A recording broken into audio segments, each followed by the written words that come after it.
16వ అధ్యాయానికి వచ్చేటప్పటికి 28 వచనాలు. ఇవి చాలా గంభీరమైన వచనాలు. ఇక్కడ శాస్త్రులు, పరిసయ్యులు, సద్దూకయ్యులు వచ్చి ఆయనను శోధించుటకు ఆకాశము నుండి ఒక సూచక క్రియను తమకు చూపమని ఆయనను అడిగిరి. సూచక క్రియ, యూదులలో సూచక క్రియ అనేటువంటివి పాత నిబంధన కాలంలో అనేక ఉన్నాయి. యెహోషువ భక్తుడు అంటాడు, నేనును నా పిల్లలు మీ ఎదుట సూచక క్రియలుగా ఉన్నామన్నాడు. దేవునికి సూచక క్రియలుగా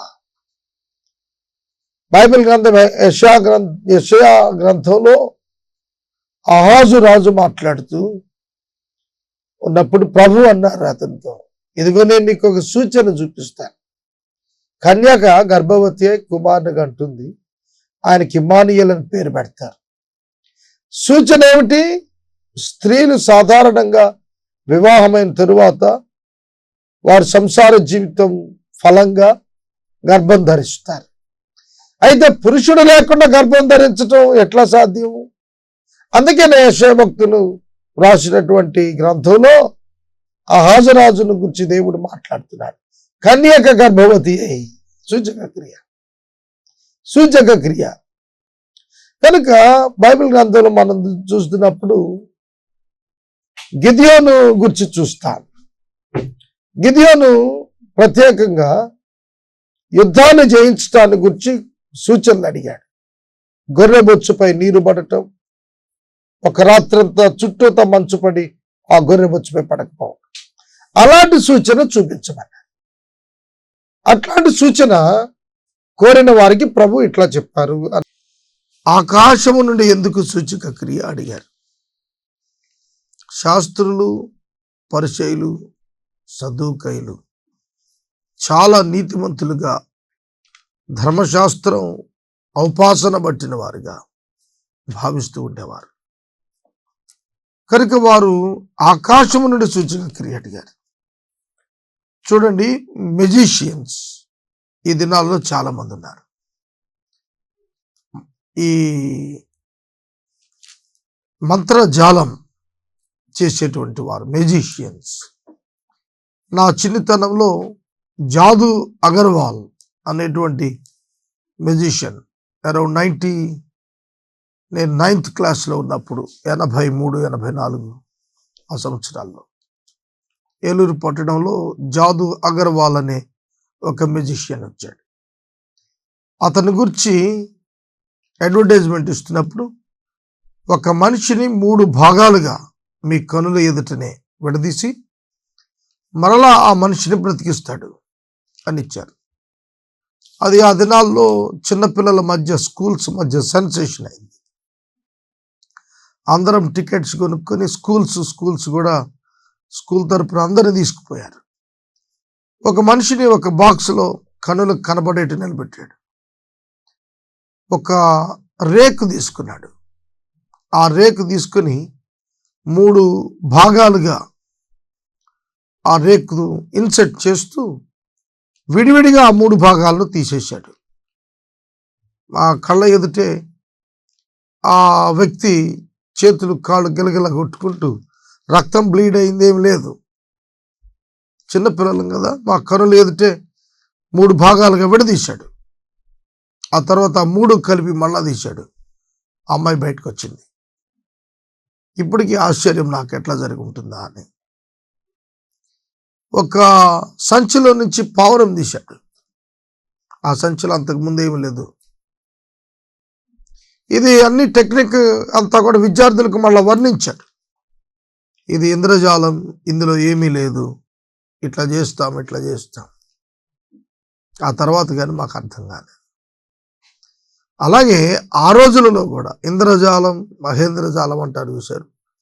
ఆ రోజుల్లో కూడా మ్యూజిషియన్స్ ఉన్నారు. ఈ దినాల్లో కనికట్టు అంటారు చాలామంది. ఇట్లాంటివి ఉన్నాయి కాబట్టి నీవు చేస్తున్నటువంటి అద్భుతాలన్నీ కూడా ఇట్లాంటివేనేమో మాకేం తెలుసు. కాబట్టి నీవు ఆకాశము నుండి ఒక సూచన చూపించు. ఆకాశము నుండి ఒక సూచన చూపించు. జాగ్రత్తగా వినాలి. యేసుక్రీస్తు ప్రభువారు వారికి ఇచ్చిన జవాబు ఏమిటి? సూచక క్రియ అంటే ఏమిటి? ఇవన్నీ నేను చెప్తున్నాను కదా. ఒక్కొక్క వచనం ఒక్క ఎపిసోడ్, 2 ఎపిసోడ్స్, కొన్ని పర్యాలు 3 ఎపిసోడ్స్ కూడా ఒక వచనాన్ని ధ్యానించే అంతటి సారం ఉంది ఇందులో. కానీ మనకున్న సమయం తక్కువ. అలా ధ్యానిస్తూ పోతే 10-15 సంవత్సరాలు పడుతుంది న్యూ టెస్టిమెంట్. కాబట్టి ముందు ఈ వచన ధ్యానాలు పూర్తి చేసుకున్న తర్వాత ప్రభుచితమైతే ఆలోచన చేద్దాం. ఇక్కడ అన్నట్లుగా ఆకాశము నుండి ఒక సూచక క్రియ చూపమన్నారు. ఆయన అడుగ్గా ఆయన ఇట్లు అనెను. వీరు అడిగిన ఉద్దేశం ఏమిటి అనగా శోధించుట కొరకు. శోధించుట అనే పదం మీరు కొంచెం ఆలోచన చేస్తే, ఒక వ్యక్తిని శోధించటం అంటే అతనికి ఇష్టం లేని దాన్ని చేపించడానికి బలవంతం చేయటం శోధించుట అంటే. రెండవది, ఆయన చేయగలిగిన దాన్ని చేయకుండా ఉండటాన్ని గమనించి చేసేటట్టుగా ప్రోత్సహించటం. దలీలా సంసోనును లాలించి అతని బలము యొక్క రహస్యం తెలుసుకోవటానికి ఫిలిస్తీ సర్దారుల చేత ప్రోత్సహించబడి అతనిని శోధించింది. గుర్తించారా? ఫతేఫర్ భార్య యోసేపును శోధించింది. అతడు చేయలేని కార్యాన్ని చేయమని ఆతృత పెట్టింది. చూడండి, యేసుక్రీస్తు ప్రభువారు వారికి సూచక క్రియ చూపించాలని అనుకుంటే చూపించలేరా? చేయలేరా? ఇప్పటి వరకు చేసిన కార్యాలు ఏమిటి బైబిల్ గ్రంథంలో? వారి కాలంలో సూచక క్రియలే కదా. అయితే వీరు ఆకాశం నుండి చేయమన్నారు. ప్రభువుకు అర్థమైంది. ఆకాశం నుండి చేయమన్నారు అంటే పరలోకం నుండి దిగి వచ్చిన వాడు అని చెప్పుకుంటున్న ఈయన అని రుజువు చేసుకో అని అర్థం. పరలోకము నుండి దిగి వచ్చిన వాడు అని రుజువు చేసుకోమని మాట్లాడుతున్నారు. ఆ సమయంలో ప్రభువారు వారికి పరలోకంలో నుండి దిగి వచ్చిన వాడను అని రుజువు చేసుకోవటానికి ఆకాశంలో నుండి చూపించక్కర్లేదు మీకు. మీరు అనుకుంటున్నారు కదా నేను ఒక మాంత్రికుడినని. మీరు అనుకుంటున్న భూమిలో నుంచే నేను చేసి చూపించి మీ ఎదుట రుజువుపరిచి మిమ్మల్ని ఒప్పింపజేస్తాను అనే అర్థంతో ఆయన ఈ మాటలు చెప్తున్నాడు. చూడండి, సాయంకాలమున మీరు ఆకాశము ఎర్రగా ఉన్నది గనుక వర్షం కురియదని, ఉదయకాలమున ఆకాశం ఎర్రగాను మబ్బుగాను ఉన్నది గనుక నేడు గాలివాన వచ్చునని మీరు చెప్పుదురు కదా. మీరు ఆకాశ వైఖరి వివేచింపనెరుగుదురు గాని ఈ కాలముల సూచనలను వివేచింపలేరు. ఈ కాలముల సూచనలను మీరు వివేచింపలేరు. వ్యభిచారులైన చెడ్డతరము వారు సూచక క్రియను అడుగుచున్నారు. అయితే యోనాను గూర్చిన సూచక క్రియ ఏ గాని మరి ఏ సూచక క్రియ అయినా వారికి అనుగ్రహింపబడదని వారితో చెప్పి వారిని విడిచి వెళ్ళిపోయెను. ఈ ప్యాసేజ్ మనం అర్థం చేసుకుంటే ఆయన మాట్లాడుతున్నారు, మీరు సాయంకాలమున ఆకాశం ఎర్రగా ఉన్నది కనుక వర్షం కురియదని, ఉదయకాలమున మబ్బుగా ఆకాశం ఎర్రగా ఉన్నది కనుక వర్షం కురుస్తుందని చెబుతున్నారు కదా. అంటే ఆకాశ వైఖరి వివేచింపదగుచున్నారు. ఆకాశ వైఖరి వివేచింపదగుచున్నారు కానీ ఈ కాలముల సూచనల వివేచన మీరు చేయలేకపోతున్నారేమిటి? చూడండి, శాస్త్రులు పరిచయులు వీరు వర్షాభావాన్ని చెప్పగలుగుతున్నారు. వారు చాలా జ్ఞానవంతులని అర్థమవుతుంది. ఎంత జ్ఞానం కలిగిన మీరు ఒక్క పర్యాయం కాలాలను పరిశీలించి చూడండి, వివేచింపగలుగుతారు.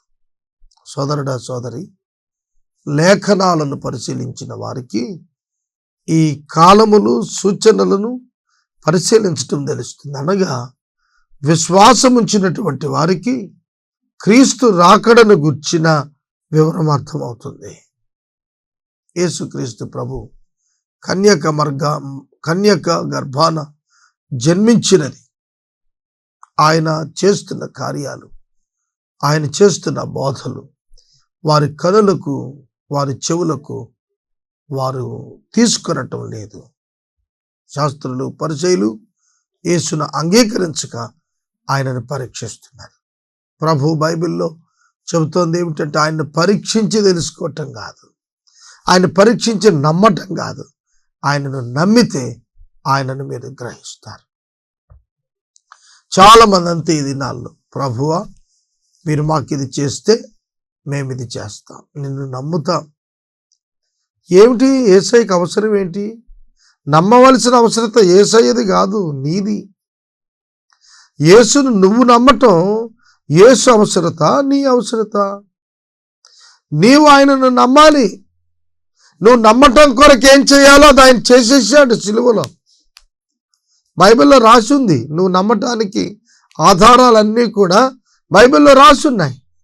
నువ్వు నమ్మితే నువ్వు రక్షించబడతావు, నువ్వు నమ్మకపోతే నువ్వు అగ్నిగుండం పాలవుతావు. ఇదే బైబిల్ టీచింగ్. బైబిల్ టీచింగ్ మత మార్పిడి కాదు. బైబిల్ టీచింగ్ ఏమిటో తెలుసా? Believe in Jesus Christ alone. యేసుక్రీస్తునందు మాత్రమే నమ్మకం ఉంచండి. అది బైబిల్ టీచింగ్. నువ్వు నమ్ముతావా? పరలోకానికి వెళ్తావు. నమ్మవా? నరకానికి వెళ్తావు. ఇదే బైబిల్ చెప్తాను. యేసును నమ్మిన వారు పరలోకం, యేసును నమ్మని వారు నిత్య నరకాగ్నిగుండం. ఈ రెండు చెప్పడానికే సేవకులు పంపబడ్డారు. క్రీస్తు ప్రేమ బలవంతం చేస్తుండగా దేవుని సేవకులు ఈ విషయాన్ని నొక్కి వక్కాణిస్తారు.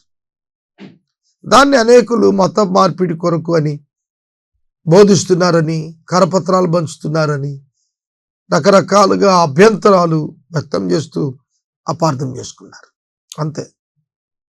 ఇక్కడ శాస్త్రులు, పరిచయులు, సద్దుకేయులు కూడా యేసుక్రీస్తు ప్రభువారు ఎవరో వారికి అర్థం కాక అపార్థం చేసుకున్నారు. వారికి ప్రభు చెప్తున్నారు, యోనా యొక్క క్రియ, భూగర్భములో ఆయన ఉండబోతున్నటువంటి ఆ 3 దినాల వివరాన్ని వారికి చెప్పడానికి ఆయన యోనాను ఉదాహరణగా తీసుకున్నారు.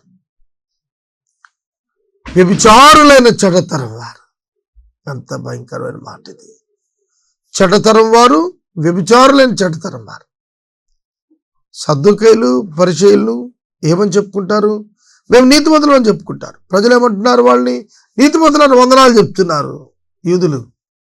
అట్లాంటి వారిని ప్రభు అన్నాడు చెడ్డవారు, వ్యభిచారతరం. లోకములో నీతిమంతులు, లోకములో పండితులు, లోకములో గొప్పవారు, లోకములో బోధకులు, లోకములో చాలా గొప్ప పేరు ప్రఖ్యాతులు గాంచిన సదుకేయులు, పరిచయులు, వీరిని ప్రభు అంటున్న మాట చెడ్డవారు, వ్యభిచారతరం వారు. ఈ రాత్రి కాలం మీ జీవితాలు పరిశీలించుకోండి. లోకం మిమ్మల్ని ఏమంటుంది? మీరు ఏమై ఉన్నారు? నా ప్రశ్న అర్థమైందా? లోకము మిమ్మల్ని ఏమంటోంది? వాస్తవానికి మీరేమై ఉన్నారు? మీరు ఎరుగుదురు. You know that who you are.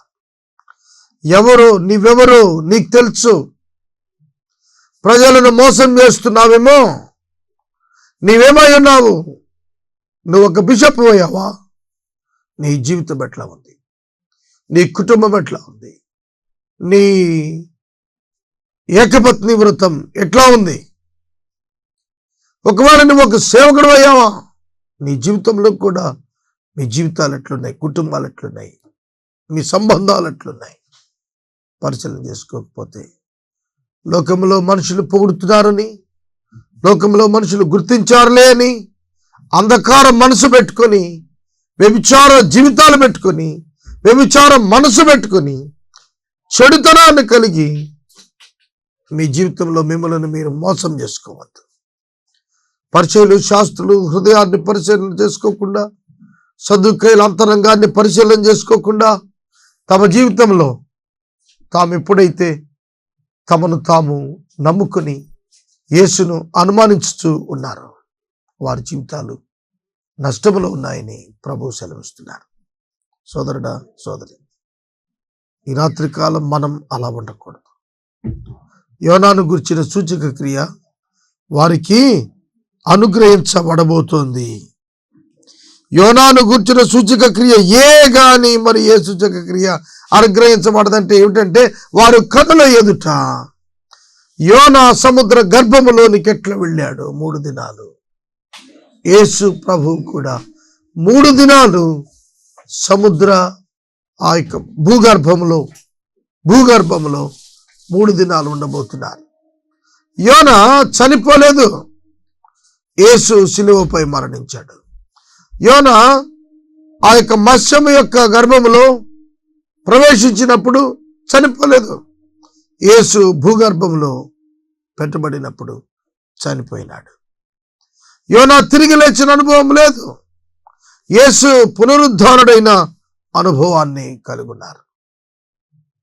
యేసు పునరుద్ధానుడైన అనుభవాన్ని కలిగున్నారు. మరణాన్ని జయించిన అనుభవం కలిగున్నారు. యోనా గ్రంథం 2వ అధ్యాయంలో యోనా ప్రార్థన చేస్తూ అంటాడు, ప్రభువా, నేను పాతాళపు ఊర్లు నన్ను చిక్కుకున్నాయి, మరణపు గడియలు వేయబడ్డాయి, భూగడియలు వేయబడ్డాయి, నేను బయటకు వస్తానని అనుకోలేదు అన్నాడు. కానీ చచ్చిపోయానని చెప్పలేదు. 3వ దినమున నినివే ఒడ్డున ఆ మహామత్స్యం, ఆ వేల్ కక్కివేసినప్పుడు అతడు సజీవుడిగా బయటకు వచ్చాడు. అతడు మరణం రుచి చూచి పునరుద్ధారుడైన వాడు కాడు, యేసుక్రీస్తు పునరుద్ధారుడైన వాడు. కనుక వారి కనుల ఎదుట సమాధి తెరవబడుట, రాయి దొరలించబడుట, ఆయన సజీవుడై లేచుట, 40 దినాలు 11 మారులు ప్రత్యక్షమవటం, 500 మంది ఎదుట ఆయన ఆరోహణమవటం, ఇవన్నీ కూడా ఈ సదుకాయులు పరిచయులు పర్సనల్ ఎక్స్పీరియన్స్లోకి వచ్చారు. సోదరుడా, సోదరి, వీరికి ఈ సూచక క్రియ అనుగ్రహిస్తానన్నాడు. మరి ఈ దినాన మనకు ఏ సూచక క్రియ ఇవ్వాలి? ఇది నా ప్రశ్న. ఈ రాత్రికాలం వాక్యం వింటున్న నీకు ఏ సూచక క్రియ ఇవ్వాలని కోరుతున్నావు? బైబిల్ గ్రంథంలో సూచనలు అడిగారు. సూచనలు అడిగి వాటి ప్రకారం వారు నేర్చుకున్నారు. ఆహాజు సూచన అడిగాడు, ప్రభువా, ఏమిటి నాకు ఈ సూచన? మెట్లు 10 అడుగులు దిగిపోయాయి, మరలా పైకి రావాలంటే టైం వెనక్కి వెళ్ళాలి. వెళ్ళింది. సూర్యుడు తిరుగుతున్నాడు, సూర్యుడు స్థిరంగా ఉన్నాడు, దాని చుట్టూ భూమి తిరుగుతుంది. భూమి తిరుగుతుంది, ఒక్క క్షణం ఎక్కడైనా లోపం వస్తే బ్లాస్ట్ అయిపోతుంది. అట్లాంటిది ముందుకు తిరిగిపోయినటువంటి భూమి మరలా వెనుకకు తిరగటం, తిరిగినప్పుడు ఏమీ కాకపోవటం, ఇది అసలు సృష్టిలో ఎక్కడా కూడా ఏ శాస్త్రవేత్త కనుగొనలేకపోయినటువంటిది. ఇటువంటి గొప్ప కార్యం చేయగలిగిన వాడు నరరూపంలో మానవ లోకంలో సంచారం చేసినందున ఆయన అంగీకరించలేకపోయారు. ఈ భూమి మీద ఆయన పుట్టేటప్పటికి ఆయనను గురించి మనం అనుకుంటున్నాం, ఆయన గోత్రం, ఆయన కుటుంబం, ఆయనకు సంరక్షకులుగా ఉన్న యోసేపు, మరియా, సహోదరులు, ఆయన తిరిగిన స్థలాలు, ఇవి చూస్తున్నారు. ఈ రోజున పెద్ద పిల్గ్రిమేజ్ అయిపోయింది యెరూషలేము పట్టణం. యేసుక్రీస్తు ప్రభువారు ఆ యొక్క పట్టణాల్లో సంచరించి సేవ చేశారు అనే దాన్ని నాకు తెలిసి ఈ మధ్య కాలంలో ఎక్కువగా టూరిస్ట్ ప్లేస్గా చేసి బిజినెస్ పీపుల్ క్యాష్ చేస్తున్నారు. అంతే, బిజినెస్ పీపుల్ క్యాష్ చేస్తున్నారు. చూడండి, యెరూషలేంకి వెళ్ళొస్తే పరలోకానికి వెళ్తామా? ఐఎమ్ నాట్ అగెన్స్ట్ ఈ యెరూషలేంకి వెళ్ళి వస్తున్న వాడిని నేను విమర్శించడం లేదండి. వెరీ గుడ్, వెళ్ళొచ్చారు, మంచిది, చూసి వచ్చారు, చాలా మంచిది. యేసుక్రీస్తు ప్రభువారు తిరుగాడినటువంటి దినాల్లో ఇప్పుడున్న రోడ్లు లేవు, ఇప్పుడున్న బిల్డింగులు కూడా ఏమీ లేవు. ఆ తర్వాత బిల్డ్ అయిన సిటీ అది. కాకపోతే ఆయన తిరుగాడినటువంటి పాదాలు ఉన్న భూమి అని అక్కడ పోతున్నారు. నువ్వు కూర్చున్న భూమి, నువ్వు నుంచున్న భూమి కూడా ఆయన తిరుగాడినటువంటి భూమండలం మీద భూమే. నువ్వు వెళ్లాల్సింది యెరూషలేము కంటే కూడా మారు మనసు పొందటం ముఖ్యం. ఏదేదో పరుగులెత్తుతున్నటువంటి దిక్కుగా ఉండవద్దనేది నా మనవి. ప్రియమైన దేవుని బిడ్డలారా, పరిశుద్ధ లేఖనాలు చెప్తున్నా ఏమిటి? సూచక క్రియలు కాదు, స్థిరమైనటువంటి వాక్యం మనకివ్వబడింది. అనేక మంది వారి జీవితాల్లో దర్శనాల వైపు, కళల వైపు, శకునాల వైపు, ఎవరైనా దేవుని పేరిట ఏదో చెప్తున్నారంటే అక్కడికి పోవటానికి ప్రయత్నం చేస్తున్నారు. అది ఆధ్యాత్మిక జీవితాలకు ప్రమాదకరమైనటువంటిది, సత్య దూరమైనటువంటిది. బైబిల్లో నువ్వు ఎన్ని రిఫరెన్స్లు అయినా చూపించవచ్చు, దానికి స్థిరమైన వాక్యం మనకుంది, స్థిరమైన నిరీక్షణ మనకుంది. ఒక గేదె పోయింది కనుక, ఒక చైన్ పోయింది కనుక, లేక ఒక డబ్బు పోయింది కనుక ఎక్కడ చెప్తారు, ఎక్కడ దొరుకుద్దో అని వెళ్లాల్సిన పని లేదు. నీవు మోకరించి ప్రార్థించు, అంతకంటే ఎక్కువ ఇవ్వగలిగిన దేవుడు. నువ్వు నష్టపోయినందుకు ఏమీ బాధపడాల్సింది లేదు, నీది కాదది, ప్రభు ఇచ్చింది. ప్రభు నీకు మరలా ఇవ్వగలుగుతాడు. నీ బలహీనతలు ఎరిగిన ప్రభు నిన్ను ఆదుకుంటానికి ఎల్లవేళలా సిద్ధంగా ఉన్నాడు. ఈ వాక్య భాగంలో మనం చూచినప్పుడు కాలములను మీరు వివేచించలేకపోతున్నారు అన్నాడు. ఈ కాలముల సూచనలు మత్తయి సువార్త 24వ అధ్యాయం గంభీరమైనటువంటి అధ్యాయం. యేసుక్రీస్తు ప్రభువారిని అడుగుతున్నారు శిష్యులు, ప్రభువా చూడండి ఒకసారి మత్తయి సువార్త 24వ అధ్యాయం. ప్రభు ఎద్దుకు వచ్చి అడుగుతున్నారు. ఒలీవ కొండల మీద కూర్చున్నప్పుడు శిష్యుల ఎద్దుకు ఏకాంతంగా వచ్చి, ఇవి ఎప్పుడు జరుగును? నిరాకడకు ఈ యుగ సమాప్తికి సూచనలు ఏవి? మాతో చెప్పుము అనగా ప్రభు చాలా విషయాలు చెబుతూ వచ్చాడు. అంతేకాకుండా అపోస్తల కార్యముల గ్రంథం 1వ అధ్యాయంలో చూస్తే కాలములు సమయములు తండ్రి తన స్వాధీనములో ఉంచుకున్నాడు అన్నారు. కనుక ఈ విషయాలన్నీ పరిశీలిస్తున్నప్పుడు ఏమిటి కాలములు? దానియేలు గ్రంథములో కాలములు అర్ధకాలము అన్నాడు. 3.5 సంవత్సరాలు, 3,500 సంవత్సరాలు కాలములు అర్ధకాలం. దీని వివరం మనం వెళితే, కాలము అన్నప్పుడు ప్రభు ఈ జనరేషన్స్లో జరిగేటువంటి అనేకమైనటువంటి ప్రవచనాల నెరవేర్పులు, ప్రభువు యొక్క మొదటి రాకడకు అలాగే ప్రభువు యొక్క రెండవ రాకడకు ఉన్న పరిస్థితులు మీరు ఎరగలేకపోతున్నారు. మీరు లేఖనాలను ఎరగలేకపోతున్నారు. ఎందుకంటే అవిశ్వాసంతో నీవు బైబిల్ చదివితే, నీవు ప్రభువును నమ్మకుండా బైబిల్ చదివితే అది నీకు ఒక టెక్స్ట్ బుక్ లాగా, ఒక స్టోరీ బుక్ లాగా కనిపిస్తుంది, ఒక హిస్టారికల్ బుక్ లాగా కనిపిస్తుంది, అంతే. కానీ విశ్వాసంతో దాన్ని చదువుతున్నప్పుడు పరిశుద్ధాత్మ దేవుడు నీ కనుల ఎదుట, నీ ఆత్మీయ కనుల ఎదుట అనేకమైనటువంటి దృష్టాంతాలు ఉంచుతారు. నీవు ఈ పరిశుద్ధ లేఖనాలు చదువుతున్నప్పుడు ఆనాటి జరిగిన సంఘటనలు నీ అంతరంగంలో నీవు ధ్యానిస్తుండగా అనేక నూతన అంశాలు ఆత్మీయంగా బలపరిచేటట్లుగా అనేకమైన విషయాల చేత పరిశుద్ధాత్మ దేవుడు నిన్ను ఎన్లైటన్ చేస్తాడు, వెలిగింపజేస్తాడు. సదుకేల వలె ప్రభువుని శోధిస్తున్నావా? నమ్మకం లేకుండా ఉన్నావా? ప్రభువు చేత సూచక క్రియలు ఆశిస్తున్నావా? లేక ప్రభువును ఉన్నపాటును నమ్ముతున్నావా? నిన్ను నీవు పరిశీలన చేసుకోవాలి. దేవుని యొక్క వాక్యం చాలా తేటగా చెబుతోంది, మన ఆత్మీయ జీవితాలకు వివేచన అవసరం. దేవుని యొక్క వాక్యమును గుర్చిన వివేచన, ఇతరుల యొక్క పరిస్థితులను గుర్చిన వివేచన మన జీవితాలకు కావాలి. డిజర్నింగ్ స్పిరిట్ అంటారు. వివేచన అనే పదాన్ని డిజర్నింగ్. ఏమిటి ఈ డిజర్నింగ్? యేసుక్రీస్తు ప్రభువు ఆత్మ ఏదో, వక్రీకరించి బోధిస్తున్నటువంటి దురాత్మ ఏదో తెలియాలి. తెలియకపోతే పడిపోతారు.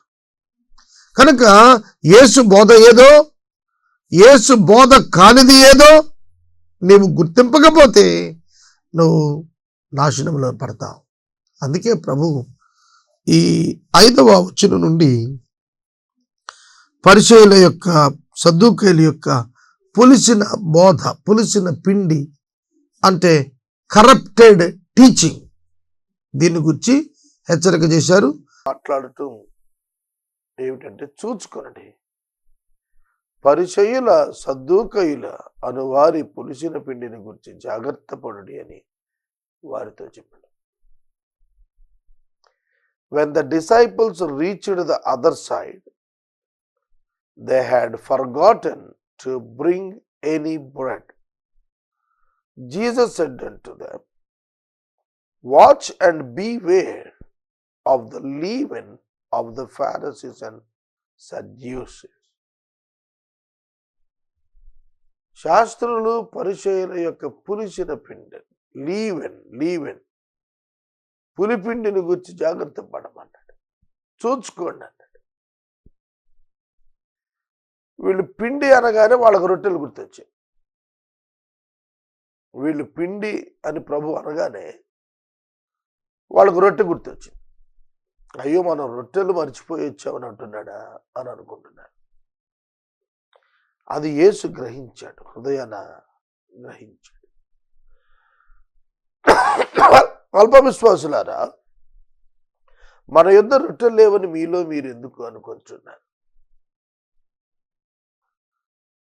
5,000 మంది తిన్నప్పుడు 12 గంపలు ఎత్తారు కదా, 7 రొట్టెలు 4,000 మందికి పంచినప్పుడు 7 గంపలు ఎత్తారే, అది మీ జ్ఞాపకం లేదా? ఇక్కడ వరకు నేను చెప్పి దీని వివరణలోనికి వెళ్తున్నాను. యేసు ప్రభువు పులిపిండి అనే పదం వాడగానే శిష్యులకు రొట్టెలు ఎందుకు గుర్తొచ్చాయి? అర్థమవుతుందా? ఇది సైకలాజికల్గా, మానసికంగా మనం ఆలోచన చేస్తున్నప్పుడు, మనం ఏదైనా ఒక చిన్న తప్పిదం చేస్తే ఆ తప్పిదానికి సంబంధించిన ఏ పదజాలం మన చెవిని పడిన ఉలిక్కి పడతాం. వెంటనే మనకు గుర్తొచ్చేది ఆ తప్పిదమే గుర్తొస్తుంది. కనుక యేసు ఇదే మాట అంటున్నాడు అని అనుకునే భావన వచ్చేస్తాము. లాభం misunderstanding of the words of Jesus Christ because of the prejudice in their minds. వారి అంతరంగాల్లో ఉన్న పాత భావాలను బట్టి యేసు మాటలు వారు వేరుగా తలస్తున్నారు. అది విశేషం. కనుక మనం నేర్చుకోవాల్సిన పాఠం ఏమిటంటే, దేవుని మాటలు దేవుని మాటలుగా అర్థం చేసుకోవాలి. మన పరిస్థితులను బట్టి, మన మాటలను బట్టి, మన అర్థాన్ని బట్టి కాదు. కొంతమంది వాక్యాన్ని దానిలో ఉన్న లిటరల్ మీనింగ్స్తో తీసుకుంటారు. మీరు మందులు కాక అనే పదం ఉంది బైబిల్లో. మందులు కాక అంటే నాట్ ద మెడిసిన్స్ అని కాదు, మందమతులు కాక అని అర్థం. మీరు మందులు కాక అనే పదానికి అర్థం. కనుక మందులు కాక అనే పదాన్ని తీసుకొని మందులు వాడద్దన్నాడు యేసుప్రభు అని చెప్పి మొదలు పెడతారు. సౌలు అనే పదం న్యూ టెస్ట్మెంట్లో తీసుకుని ఓల్డ్ టెస్ట్మెంట్లో కొరిలేట్ చేసేస్తారు. నేను ఒక తప్పిదం వాక్యోపదేశంలో ఒక దినాన నేను నా ఇలాంటి అవగాహనతో దొరికింది. పౌలు గారు గారవించుట, తల్లి గారవించున్నట్లు నేను మిమ్మల్ని గారవించి తిని అని అంటాడు. నేను గారవించుట గౌరవము, గారవము అనే భావనలో నేను గౌరవం మీద మాట్లాడాను. 10 నిమిషాలు మాట్లాడాను. ఒక సహోదరి నాకు ఫోన్ చేశారు. ఫోన్ చేసి అడిగారు, నాయన మీరు గారవం అంటే ఇలా చెప్పారు, but you look at the English Bible, ఆంగ్ల బైబిల్లోకి చూడమన్నాను. నర్సింగ్, గారవము అనే పదానికి అర్థం ఏంటంటే నర్సింగ్, దాది చేసేటువంటి పని. దాది ఏం చేస్తుంది? పాలు పడుతుంది, క్లీన్ చేస్తుంది, స్నానం చేయిస్తుంది, ఒక బిడ్డను పెంచుతుంది. కనుక పుట్టిన బిడ్డను పెంచుతున్న దాది వలె నేను మీకు చేశాను అని పౌలు గారు చెప్పాడు. గారవము అనే పదం రాగానే నాకు అర్థమైన దానిలో రెస్పెక్ట్ గురించి మాట్లాడేసి, దేవుని వాక్యాన్ని అర్థం చేసుకునేటప్పుడు దాని యొక్క ఒరిజినల్ మీనింగ్ మనం క్యాచ్ చేయాలి. నేను తెలుగు ఇంగ్లీష్ బైబిల్స్ రెండు పక్కన పెట్టుకుని చదువుటం వల్ల కొన్ని నూతనమైన పదాలు, అర్థాలు కనుగోగలిగాను. చాలా ఎఫెక్టివ్ టీచింగ్ అనిపించింది నాకు, రెండు లాంగ్వేజెస్ రావటం ద్వారా. కనుక ఇక్కడ ప్రభు పిండిని గురించి మాట్లాడుతున్నాడు. పులిపిండిని గురించి మాట్లాడుతున్నప్పుడు ఆయన మాట్లాడుతోంది శాస్త్రులు, పరిసయ్యులు, సద్దుకాయల యొక్క బోధ, తప్పుడు బోధ. కనుక ఒక చిన్న అబద్ధపు బోధ మీరు ఇన్వైట్ చేస్తే అది మీ హృదయమంతటిని పాడు చేసేస్తుంది. చూడండి, యేసుక్రీస్తు ప్రభు దేవుడు కాదు, కేవలం నరుడే, కేవలం ప్రవక్తే అనేది ఒక్కసారి లోపలికి రానిచ్చారనుకోండి, ఆ బోధ బైబిల్ అంతా కూడా కలుషితంగా కనిపిస్తుంది, బైబిల్ అంతా కూడా కన్ఫ్యూజన్గా కనిపిస్తుంది, బైబిల్ అంతా కూడా అబద్ధంగా అనిపిస్తుంది. తెలుసునా? కనుక పులిపిండి కొంచెమైనా ముద్ద అంతయు పులియ చేస్తుంది. కనుక యు బీవేర్ ఆఫ్ దాట్. కనుక అన్ని బోధలను నమ్మకండి. బెరయా విశ్వాసులు అపోస్తలుల కార్యం 17వ అధ్యాయంలో అపోస్తలులు బోధించినవి లేఖనానుసారమో కాదో పరిశీలించిన తరువాతే వాళ్ళు యాక్సెప్ట్ చేశారు. పౌలు ఏథెన్సు ప్రసంగం చేశాడు. ఏథెన్సు ప్రసంగంలో అతడు వాడిన పదజాలం అంగీకారమా కాదా, ఆమోదయోగ్యమా కాదా? కనుక స్క్రిప్చరల్ నాలెడ్జ్ ప్రాపర్గా లేకపోతే మనం రకరకాలుగా భావిస్తాం, దేవుని మాటలు మనకు అర్థం కావు.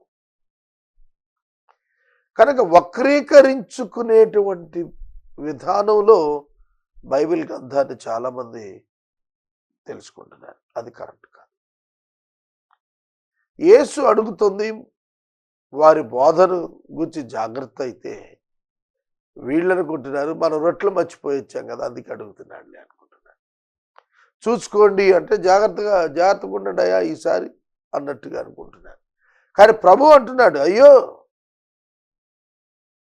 5,000 మందికి 4,000 మందికి 2 పర్యాయాలుగా ఆహారం పెట్టి గంపలు ఎత్తినప్పుడు నేను ఒక్కడే కదా అక్కడ ఉంది.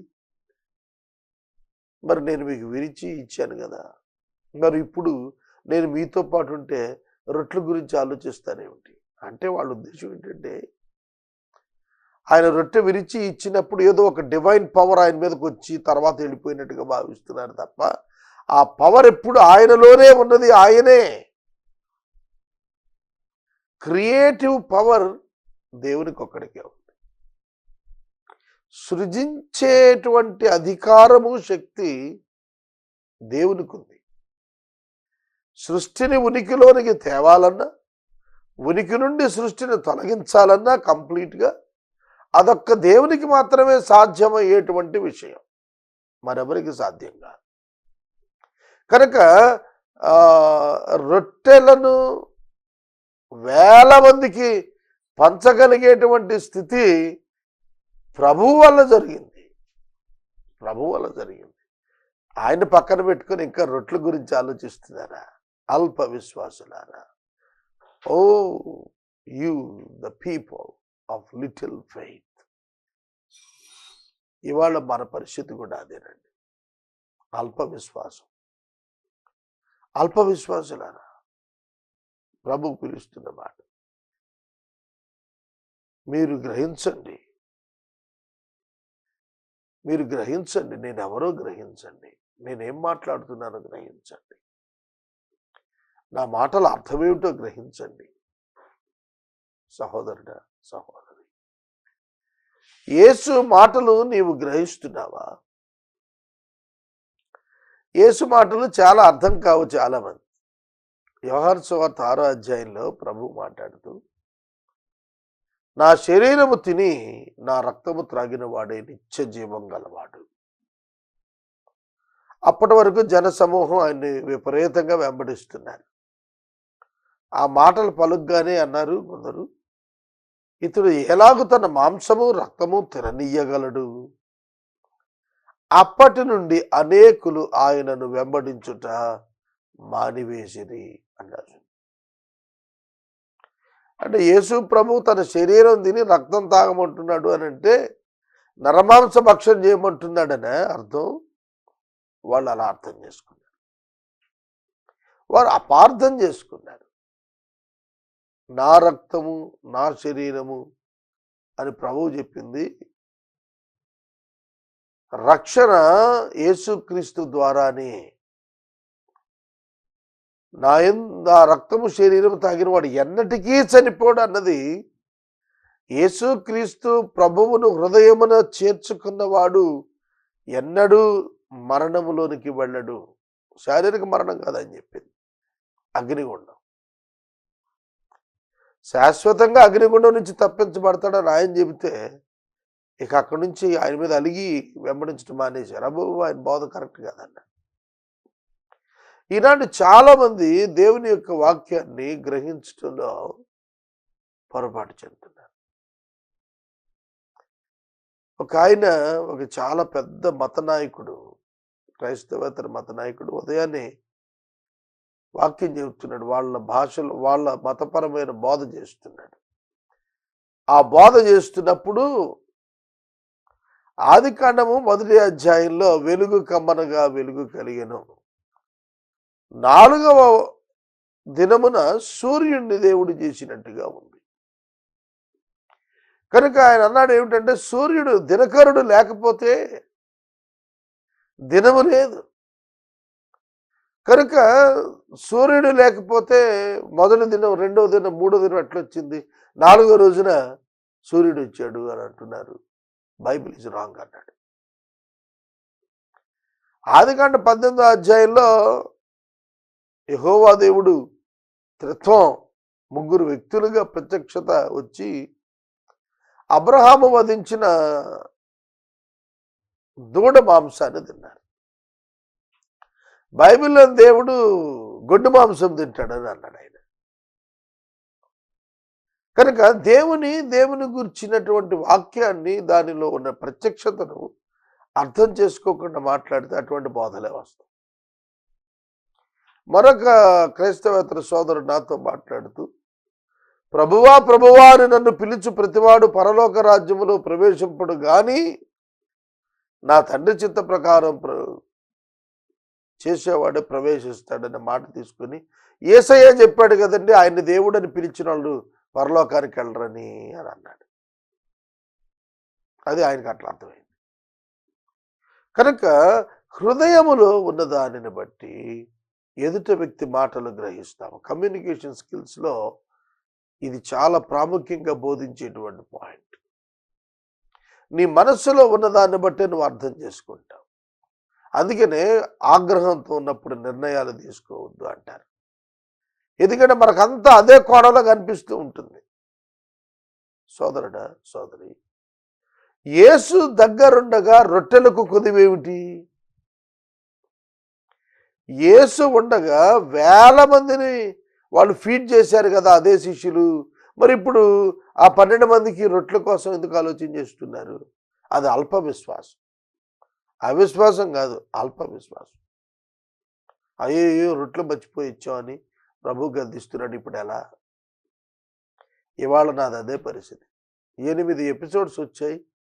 ఈ మాసంలో. అందులో 2 ట్రాన్స్మిషన్ పార్ట్ 15,000 కూడా రాలేదు. మరి ఎట్లా ఈ నెల 33,000 కేబుల్ కట్టాలి. కనుక కొన్ని సందర్భాల్లో మనం మన థింకింగ్ ఎట్లుంటుందంటే, ఆయన మీద విశ్వాసం ఉంచాల్సినంతగా ఉంచకపోవటం. ఆయన ఉన్నాడు, ఆయన చూసుకుంటాడులే అని అనుకోం. ఇది ఇవాళ నా అనుభవం కాదు, 15 ఏళ్లలో ఎన్నోసార్లు జరిగింది. ఒక భయంకరమైన పరిస్థితి యేసే పరిష్కారంలో ఒకనాడు కలిగింది.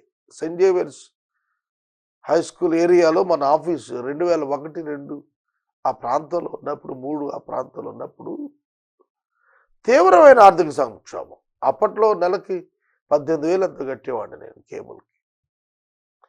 72,000 అప్పు అయిపోయాను. అంటే ఇంచుమించుగా 4 నెలలు 72,000 అప్పు అయ్యాను. సోర్స్ లేదు, నేనే కలెక్షన్ తిరుగుతున్నాను. కంప్యూటర్ అమ్మి ఆ డబ్బు తీసుకుని వచ్చి నేను కట్టాను. ఇంకో చోట ఎక్కడో కొంత అమౌంట్ తెచ్చి కట్టాను. మిగిలినది ఇన్స్టాల్మెంట్స్లో కొన్ని సంవత్సరాల పాటు తీర్చడానికి పెట్టుకున్నాను. చాలా విచిత్రంగా ఉంటుంది. ఆనాటి ఆ పరిస్థితికి చాలా ట్రబుల్ ఫేస్ చేశాను నేను. దేవుడా దేవుడా లవలవలాడాను. ఇవాళ యేసే పరిష్కారం కార్యక్రమం India book of records, Asia book of records, Limca book of records, Guinness book of records ఆ స్థాయికి ఎదిగిపోయింది.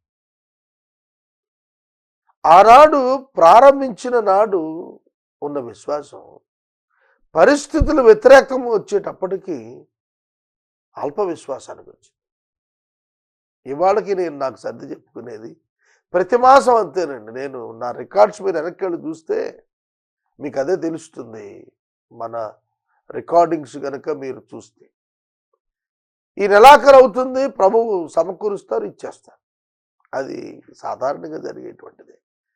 దానికి ఎక్స్టర్నల్ కండిషన్స్కి లింకప్ అయి ఉంటుందండి, గుర్తుపెట్టుకోండి. దేవుడు ఇవ్వలేక ఇవ్వకపోవటం కాదు, ఇతర విషయాలకు లింకప్ అయి ఉంటుంది. యేసు జన్మించినప్పుడు ప్రభువు యోసేపుకు ప్రత్యక్షమై బిడ్డను తీసుకుని ఐగుప్తుకు పారిపో అన్నాడే దేవుడు రక్షించలేక. ప్రభువు ఒక అద్భుతం చేసి హేరోదుని ధర్మని చంపేసి యేసుకు ప్రొటెక్షన్ ఇచ్చేసి, ఇది హ్యూమన్ థింకింగ్, మానవ ఆలోచన, మానవుడు విధానం. కానీ దేవుడు ఐగుప్తుకు పారిపోమన్నాడు. అక్కడ లేఖనము నెరవేరునట్లు ఐగుప్తుకు పంపాడు. ఐగుప్తు నుండి నా జ్యేష్ఠ కుమారుని నేను పిలిచి తిని అను లేఖనం యేసునందు నెరవేరినట్లుగా ఐగుప్తుకు పంపించాడు. గ్రహించండి, దేవుని మాటలు చాలా జీవము కలిగిన మాటలు. కనుక బోధను గురించి జాగ్రత్త పడమని ప్రభువు చెబితే వారు రొట్టెలను గురించి అపార్థం చేసుకున్నారు. ఈ సమయంలో వాక్యం వింటున్న మీరు దేవుని వాక్యాన్ని సరిగా అర్థం చేసుకుంటున్నారా? కొన్ని వాగ్దానాలు మనం నమ్ముతాం, కానీ దీర్ఘకాలంలో వాటి నెరవేర్పు కనబడకపోయేటప్పటికీ మన సొంత విధానంలో మనం ఆలోచన చేస్తాం. అబ్రహామునకు దేవుడు 75వ ఏట వాగ్దానం ఇచ్చాడు, నీ కుమారుని ఇస్తాను అని. సుమారుగా 11 సంవత్సరాలు అయిపోయింది. 12 సంవత్సరాలు సంతానం కలగటం లేదు. అప్పుడు శారా వచ్చి అడిగింది, అయ్యా మనకు దేవుడు బిడ్డనిస్తా అన్నాడు, మనం ముసలి వాళ్ళం అయిపోయాము, ఇక మనం బిడ్డల కంటం సాధ్యం కాదు కనుక నువ్వు హాగరును తీసుకుని వెళ్ళాలి. అబ్రహాము కూడా శారా మాటకు లోబడి హాగరుతో వెళ్ళాడు. ఇష్మాయేలు జన్మించాడు. హాగరు శారాను తోలనాటం ప్రారంభించింది. దేవుడు చెప్పిన సంతానం ఇష్మాయేలా, ఇస్సాకా. దేవుడు అబ్రహాముకు వాగ్దానం చేసిన నీ గర్భవాసాన పుడతాడు అని అన్నప్పుడు శారా గర్భాన వచ్చి ఇస్సాకును వచ్చి, శారా అబ్రహాము ఇద్దరు కూడా దేవునికి సహాయం చేద్దాం అన్నట్టుగా, ఆయన మాటను మనం నెరవేర్చి చూపిద్దాం అన్నట్టుగా ప్రయత్నించారు. అదే వాళ్ళ ఫాల్ట్, అల్ప విశ్వాసం అంటే అది. కనుక దానిపై ఆధారపడినప్పుడు 25 సంవత్సరాలకు మృతతుల్యమైపోయిన దేహంలో నుంచి స్త్రీత్వం ఉడిగినటువంటి శరీరంలో నుండి ఆమె నుండి ఒక మహాద్భుతంగా ఇసాకును దేవుడు తీసుకుని వచ్చాడు. కనుక దేవుని వాక్యమును మనం గ్రహించాలి, దేవుని వాక్యాన్ని మనం అర్థం చేసుకోవాలి. 25 సంవత్సరాలు పట్టింది నేను నా మిషనరీ జర్నీ ప్రారంభించి, నేను ప్రభువుని అంగీకరించిన మొదటి దినానే నేను సేవకు సమర్పించుకున్నాను. ఏమో దేవుడు నాకు వేదాంత విద్యనివ్వలేదు. నేను చాలా బాధపడుతూ ఉండేవాడిని. అయ్యో, నాకు వేదాంత విద్య లేదే. దేవుడు నన్ను తాను ఉంచాలనుకున్నటువంటి స్థితికి, దానిని గురించిన ఒక అవగాహన నాకు అప్పటి నుండే ఉంది. అనేకులు ప్రభు బిడ్డలు సాక్ష్యాలు ఇచ్చారు ఎటువంటి స్థితికి వెళుతున్నాం. మరొకసారి సంజయ్ వేర్స్ దగ్గర ఉన్న ఆఫీసు ఓనర్గా ఉన్న చార్లెస్ ఆంటీ అనేవారు, ఇప్పుడు నువ్వు ఎంత ఇబ్బందులు పడుతున్నావు కదా, మేము 3 రోజులు ఉపవాసం ఉండి ప్రార్థన చేశాం, మహోన్నత స్థితికి వేసే పరిష్కారం వెళ్ళిపోతుందని ప్రభువు మాకు చెప్పారు, డోంట్ వరీ అని చెప్పారు. కానీ నేను ఆ రోజున ఆవిడ ఇల్లు ఖాళీ చేసేసాను, అద్దె కట్టలేని పరిస్థితిలో. అక్కడికి 1-2 మాసాలు పే చేయలేకపోయాను. కనుక ఆవిడ చనిపోయారు. ప్రభువుని ఎదిరించింది చార్లెస్ గారు, ఎంఆర్ఓ రిటైర్డ్. మరి ఈ రోజున ఇది నిజంగా జరిగింది, ఈ కార్యం జరిగింది. వాళ్ళు ఆ రోజున ప్రభువు నుండి పొందిన జవాబుగా చెప్పారు పరిచయం ఎట్లుంటుందో. ఆ రోజు నవ్వుకున్నా, ఇదేమిటండి, కర్టెన్ కొనుక్కోటానికి డబ్బులు లేవు, క్యాసెట్ కొనుక్కోటానికి డబ్బులు లేవు, జీతాలు ఉండటానికి డబ్బులు లేవు, కార్యాలయం 3 సంవత్సరాల నుంచి మించుగా వితౌట్ ఆఫీస్ నేను మా నాన్నగారి గృహాన్ని రికార్డింగ్ సెంటర్కి వాడుకున్నాను. నిజంగా చాలా ఆశ్చర్యం. దేవుని మాటలు అవి నిరర్ధకం కావండి, అవి నిరర్ధకం కావు. అందుకే అపోస్తలుడైన పేతురు ఆయన రాకడను గుర్చినటువంటి మాటల విషయంలో వచ్చినటువంటి అపోహలను ఖండించాడు. ఆయన వస్తాడు, త్వరగా వస్తాడు అని బోధ ప్రారంభించిన అపోస్తలు వయసు మీరిపోతున్నారు, కానీ ఆయన రావటం లేదు. అప్పుడు ఆయన రాశాడు తన పత్రికలో, మీరందరూ అనుకొనిచున్నట్టుగా ఆయన తన రాకడను గురించి ఆలస్యం చేయవాడు కాడు, ఆయన ఆలస్యం చేయడు, మీ అందరి రక్షణార్థమై ఆయన దీర్ఘశాంతం కలిగి ఉన్నాడు అన్నాడు. ప్రభు వస్తాడు. మరణాత అంటే ఇదిగో ప్రభువు త్వరగా వస్తున్నాడు అని అర్థం. మొదటి శతాబ్దంలో విశ్వాసులు మరణాత అని చెప్పుకునేవాడు. 2000 సంవత్సరాలు ఇంకా రాలేదే. మా తాత అదే చెప్పాడు, మా నాయన అదే చెప్పాడు, నేను అదే చెబుతున్నా, మా అబ్బాయి అదే చెబుతాడు. ఏమి ఇన్ని తరాలుగా చెబుతూనే ఉన్నారు. క్రైస్తవుల అబద్ధం, యేసురాడు పాడు లేదని చెప్పి కొట్టేసిన వాళ్ళు చాలామంది ఉన్నారు. కనుక మనం స్క్రిప్చర్ని అర్థం చేసుకోకపోతే, స్క్రిప్చర్కు టైం లిమిటేషన్ లేదనేది మనం అర్థం చేసుకోకపోతే, దాని యొక్క ప్రిన్సిపల్స్ మనం అర్థం చేసుకోకపోతే మనము సత్యాన్ని గ్రహించలేము. యెషయా చెప్పినటువంటి ప్రవచనం 600 సంవత్సరాల తర్వాత బెత్లెహేములో యేసు జననములో కన్యక గర్భాన్ని ఉదయించడం నెరవేరింది. మీకా చెప్పిన ప్రవచనం 550 సంవత్సరాల తర్వాత బెత్లెహేములో నెరవేరింది. మోషే 1400 సంవత్సరాల క్రితం చెప్పిన మీ సహోదరుల నుండి ఒక ప్రవక్త నా వంటి వాడు వస్తాడనేది యేసునందు నెరవేరింది. ఏదైనా వనంలో 4000 సంవత్సరాల క్రితం చెప్పినటువంటి ప్రవచనం 3:15లో చెప్పినటువంటి స్త్రీ అందు పుట్టిన నరుడు అనే ప్రవచనం యేసుక్రీస్తునందు నెరవేరింది. కాబట్టి మనం గ్రహించినట్లయితే టైం బౌండ్ స్క్రిప్చర్కు లేదు. కనుక మన లైఫ్ టైంలో ఆయన చేయగలుగుతాడు. ఆయన మనల్ని కంప్లీట్గా ఆయన అనుకున్న షేప్లో, ఆయన అనుకున్న స్థితిలో తీసుకెళ్ళి మరీ వదిలిపెడతాడు. ఆయన సజీవుడు, శక్తివంతుడండి. అది అర్థం చేసుకోకుండా మన లోపాలను బట్టి మన వాక్యాన్ని అర్థం చేసుకుంటే అపార్థం చేసుకుంటాం. మీరు ఇంకా గ్రహించకుండా ఉన్నారా అని ఆయన వారి హృదయాలలో ఉన్నది తెలుసుకున్నాడు. వారి మనస్సులను ఎరిగాడు. యేసు దేవుడు అంటానికి ఒక్క ఉదాహరణ చాలు. యేసుక్రీస్తునందు దైవత్వము యొక్క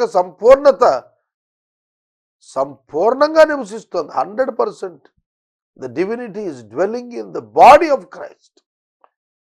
హైపోస్టాటిక్ యూనియన్. ఇది అర్థం కాకపోతే బైబిల్ అర్థం కాదండి. కనుక యేసుక్రీస్తు ప్రభు మాటలను మనం అర్థం చేసుకుంటే, యేసు పులిపిండి అను బోధను గురించి చెప్పాడు. ఆ బోధ మీరు అనుమతిస్తే మీ బ్రతుకంత పాడైపోతుంది. యేసు దైవత్వాన్ని గూర్చిన ప్రశ్న మీ అంతరంగంలో మీరు అనుమతిస్తే బ్రతుకంతా చీకటవుతుంది. 13వ వచనము నుండి వాక్యాన్ని గమనించమని ప్రభు పేరిట నేను మనవి చేస్తున్నాను. యేసుక్రీస్తు ప్రభువు శాస్త్రులు, పరిసయ్యుల నుండి వెళ్ళిన తరువాత అటువలనే ఆయన శిష్యులకు వారి బోధను గురించి జాగ్రత్త పడమని హెచ్చరిక ఇచ్చిన తరువాత ఫిలిప్పు యొక్క పట్టణమైన కైసరియాకు వచ్చారు. ఆ ప్రాంతంలో ఆయన తనను గురించి మనుషులు ఏమనుకుంటున్నారు అనే దాని మీద ఆయన ఎంక్వైరీ చేస్తున్నారు. పైన ఉన్నటువంటి 12 వచనాలు మనం చూస్తున్నప్పుడు యేసు ఎవరో వారు తెలుసుకోవాలనేది ఆయన ఆకాంక్షించినట్లు, ఆయన వచ్చినప్పుడు జరిగిన సంఘటనల ఆధారంగా దైవ ప్రణాళికను ప్రజలు అర్థం చేసుకోవాలన్నట్లు మనకు గోచరం అవుతోంది. కాలముల యొక్క సూచనలను మీరు గుర్తెరగకుండా ఉన్నారు అని అన్నాడు. కనుక జరుగుతున్నవి ఏమి జరుగుతున్నాయి, ఎందుకు జరుగుతున్నాయి అనే విచక్షణ, వివేచన మీరు కలిగి ఉండాలి అనేది శిష్యులకు నేర్పాడు. శాస్త్రులు, పరిసయ్యులను విమర్శించాడు. తర్వాత ఈయన తానెవరు అనేది ఆ శిష్యులకు బయలుపరుస్తున్నాడు. మత్తయి సువార్తలో యేసుక్రీస్తు ప్రభువు దేవుని కుమారుడుగా, ఒక రాజుగా, ఒక బలమైనటువంటి దైవ వాక్యము శరీరధారిగా వచ్చిన దైవ సంపూర్ణత కలిగినటువంటి నరునిగా వివరణలో తీసుకుని రాబడింది. కొలసి సంఘానికి పౌలు గారు లేఖ రాస్తున్నప్పుడు చెప్పింది అదే. యేసుక్రీస్తునందు దైవత్వము యొక్క సంపూర్ణత పరిపూర్ణంగా నివసిస్తోంది. ఈ ట్రూత్ వాళ్ళకు అర్థమైందా లేదా, వింటున్న మీకు మాకు అర్థమవుతుందా లేదా అనేది ప్రశ్న.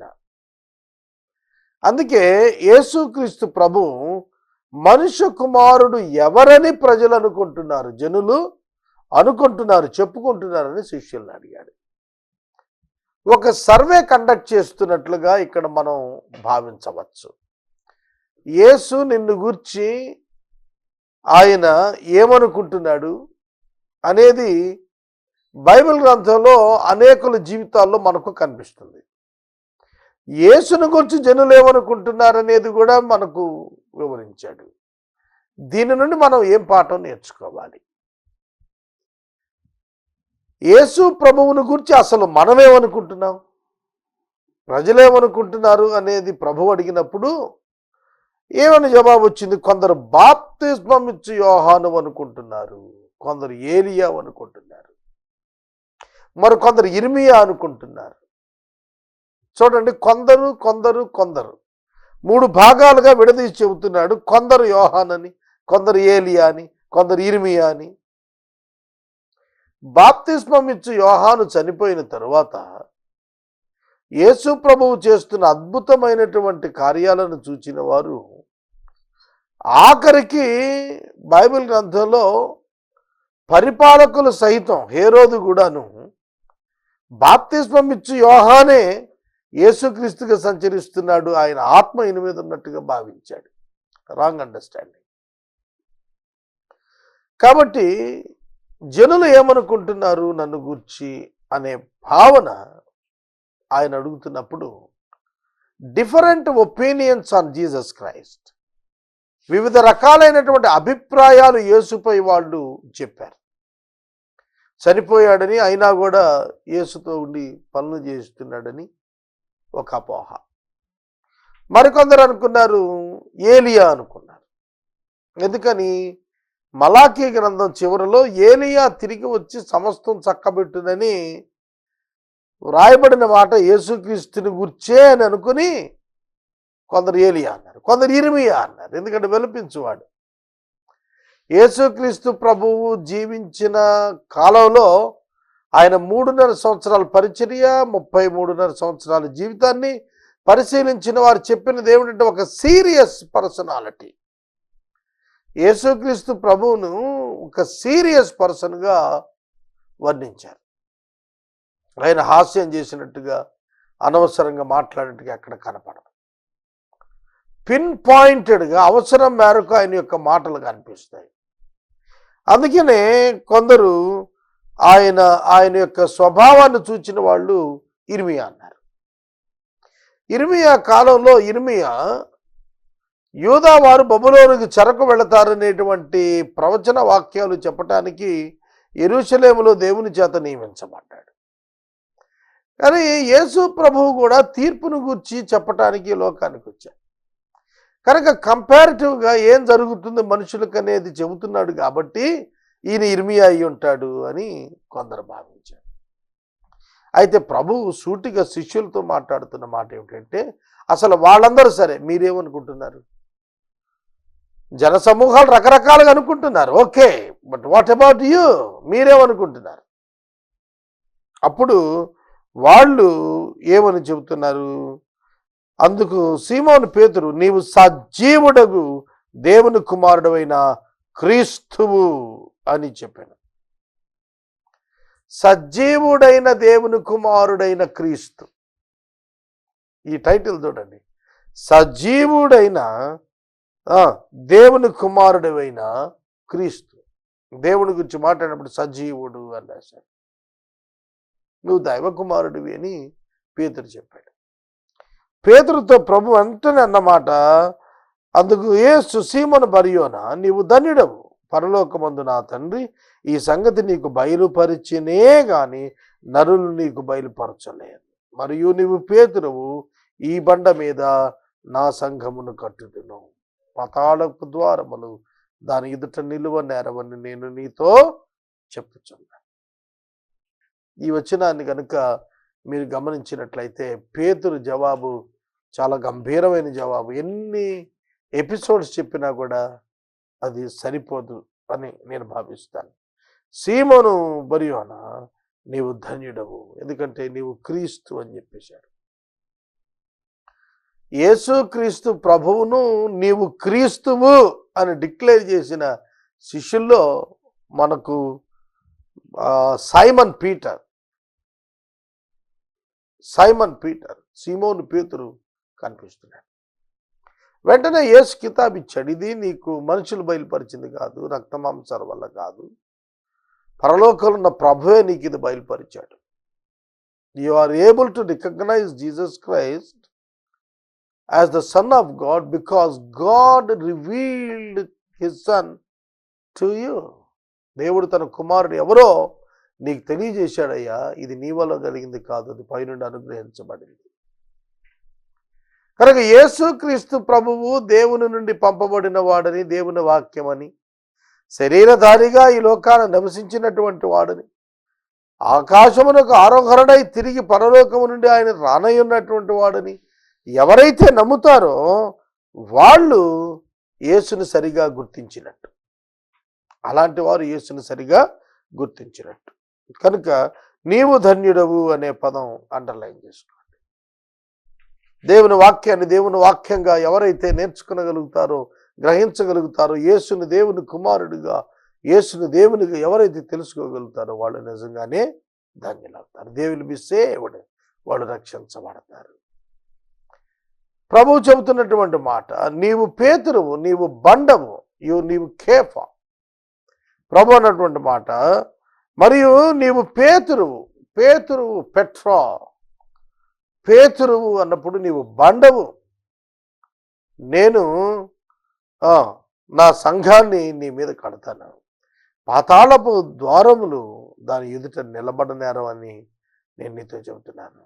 పాతాళ రాజ్యము యొక్క తాళపు చెవులు నీకిచ్చేదను. నీవు భూలోకమందరి దేని బంధిస్తావు అది పరలోకమందు బంధించబడను. నువ్వు భూలోకమందు దేని విప్పుతావు అది పరలోకమందు నువ్వు విప్పబడినని అతనితో చెప్పిన. అటు పిమ్మట తాను క్రీస్తు అని ఎవరితో చెప్పవద్దని ఆయన తన శిష్యులకు ఖండితముగా ఆజ్ఞాపించెను. యేసుక్రీస్తు ప్రభు తాను క్రీస్తును అనే సంగతి ఎవ్వరికీ మీరు చెప్పొద్దు అని చెప్పి ఆజ్ఞాపించాడు. ఎందుకు ఆజ్ఞాపించాడు? నేను అనుకుంటాను ఆయన యొక్క జర్నీస్కి చాలా ఆటంకం అయిపోతుంది ఈ మాట. ఎందుకంటే యూదులు ఈ జీసస్ క్రైస్ట్ కోసమే వాళ్ళు ఎదురు చూశారు, మెస్సియా అని చెప్పి ఎదురు చూశారు. ఆయన వచ్చాడు కానీ వాళ్ళు గుర్తెరగలేకపోయారు ఆయన మెస్సియాగా. కనుక పేతురుతో ప్రభు చెప్పిన మాట, నీవు పేతురువు, నీవు బండవు, నేను నీ మీద సంఘాన్ని కడతాను. ప్రభు చెప్పిన మాట ఆ పూట పేతురు గారికి అర్థం కాకపోయిండొచ్చు, కానీ మేడగదిలో పెంతెకొస్తు పండుగ దినాడు, ఆ పండుగ నాడు పరిశుద్ధాత్మ దేవుడు జనుల మీదకు వచ్చినప్పుడు ఆశ్చర్యకరంగా 3,000 మంది రక్షణ పొందారు. 3,000 క్రిస్టియన్స్తో మొట్టమొదటిగా ఒక గ్రేట్ చర్చ్ ఎస్టాబ్లిష్ చేశాడు అపోస్తల్ పీటర్ గారు. కనుక అపోస్తులుడైన పేతురు యొక్క ఒక్క ప్రసంగంకే ప్రజలు గుట్టలకు వచ్చారు ప్రభు దగ్గరికి. సోదరుడా, యేసు ఆశ్చర్యకరమైనటువంటి కార్యాన్ని ఆయన తన ఆత్మ ద్వారా జరిగించాడు. చాలామంది దీన్ని గ్రహించలేకపోతున్నారు. పాతాళపు తాళపు చెవులు నా యుద్ధ ఉన్నాయన్నాడు. అంటే he's having the authority over the Hades and the death. మరణం మీద కూడా యేసయ్యకు అధికారం ఉంది. మరణం తప్పించుట యెహోవా వశం అని చెప్పబడింది. పరలోక రాజ్యం యొక్క తాళపు చెవులు నీకిస్తాను, నీవు భూలోకమందు దేన్ని బంధిస్తావో అది పరలోకమందు బంధించబడుతుంది. A special authority to the servant of God.